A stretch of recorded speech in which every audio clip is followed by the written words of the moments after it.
This is problem 1121E. It's on page 632. The assembly shown in figure P1121, which by the way is just below the problem, is used to test parts by pulling on them repeatedly with the hydraulic cylinder. A maximum force of 3,000 pounds can be exerted by the cylinder. The parts of the assembly of concern here are the columns. Now the columns are on either side of this figure. The parts of the, it is proposed that the two columns be made of 1 1/4 inch square bars of aluminum alloy, 6061 T6. The columns are fixed at the bottom and free at the top. Determine the acceptability of the proposal. I always think of a fixed free column as a flagpole, because that's what a flagpole really is. The top is free to move them around, the bottom cannot rotate or translate, or else the flagpole falls over. So, fixed free, that just means a certain, constant for our effective length of the column. But let's just jot down what all we've got. So I'm going to call the dimension, the side dimension A, and it's 1 1/4 inch, and it's square bar, of course. So I'll just write SQ for square so I don't forget it. The load, now the system that they were concerned about had two columns. They were basically free on the top, and there's a tension force that's being developed in the center. So our concern are these columns, where they're fixed on one end and free on the other, because they could potentially buckle. So the load, the maximum load that could be applied was 3,000 pounds here. So we just assume that half of the load is taken by each column. So there'd be a 1,500 pound load applied trying to compress the columns. The question is, will these columns buckle or not? So all of that to say that the load that I'm going to use is 1,500 pounds force. And then it's just a column problem. So this is a fixed free configuration. And what that means is that the constant K to give us our effective length will be 2.10. All right, so the length of these from the figure was 40 inches, and the area, I guess I could put that here, the cross-sectional area would just be A squared. So if you do the math on that, it's 1.5625 square inches of area available to support this compressive load. All right, so the solution is pretty simple. As usual, we will calculate the slenderness ratio as the effective length divided by the minimum radius of gyration. Now, if you think about a square cross-section, where will buckling occur? Will buckling occur across this axis? Will it bend that way? Obviously not, right? There's too much material here. There's a wider distance. It would occur along this axis or this axis. I've drawn a rectangle, but it's supposed to be a square with a side length of A. And obviously buckling is going to occur around one of those axes. So the minimum will be based on one of those two axes. So the effective length then is K times the length, and R min will be root I over A, where I is the second moment of area. And I've written it that way because I can remember how to calculate the moment of inertia about this axis of a square or a rectangle.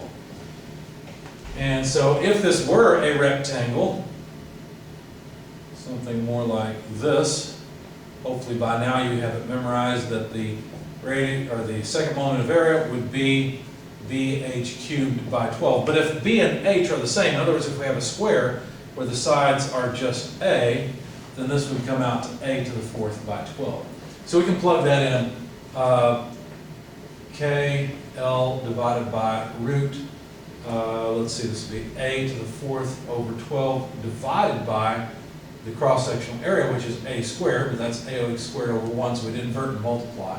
Effectively, what that does is put A squared here. Simplifying, we just have A squared over 12 and then root. So that would be simply A over root 12.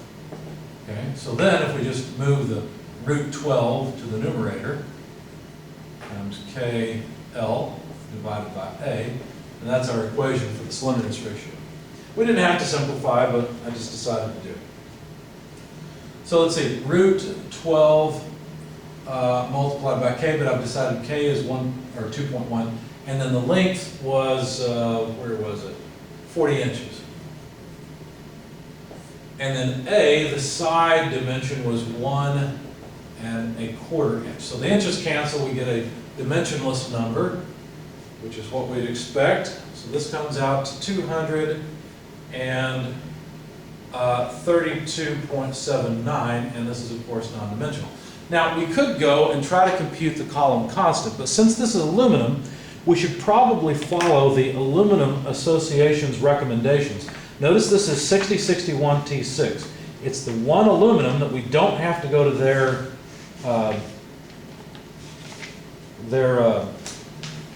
printed documentation, their standard, in order to solve it, because we've got the equations we need in our textbook. So let's see. Page 623 has specifications of the Aluminum Association. Page 624 has the particular equations that we will need since we're dealing with T60, 61, T6. And so the question is this a long column or not? Well, let's see. Our slenderness ratio is 232.79, and for T60, 61, T6, we need to compare that to a column constant of 66. Obviously, this is greater than 66, which is the standard column constant for T60, 61, T6.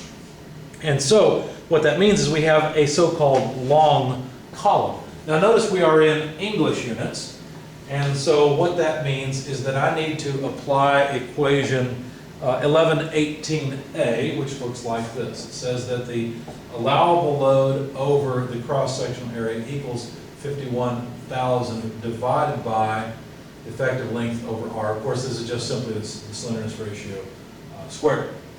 So if I plug in 51,000 divided by the slenderness ratio, 232.79 quantity squared, then I find PA over R, over A, cross-sectional area, is equal to about 0.9411. Now you have to be careful, there are units associated with this. They are PSI. So I would really highly recommend that you make a note. Let's see, now it says KSI. It is KSI, I'm sorry. These are KSI. So if we use this factor of 51,000, we'll get KSI from this, and which makes sense because that would be load in that kips divided by area in square inches. So this comes out as 0.9411 KSI. And so what that means then is that the allowable load would be the cross-sectional area of the column times 0.9411 KSI. So if we plug in the numbers then, A is of course, let's see, 1.5625 square inches. The square inches go away, we get kips, and that comes out to about 1.47 kips, or in other words, 1,470 pounds force, 1,470. Now that's close to 1.5 kips, but we're only going to apply, let's see, 1,500 pounds.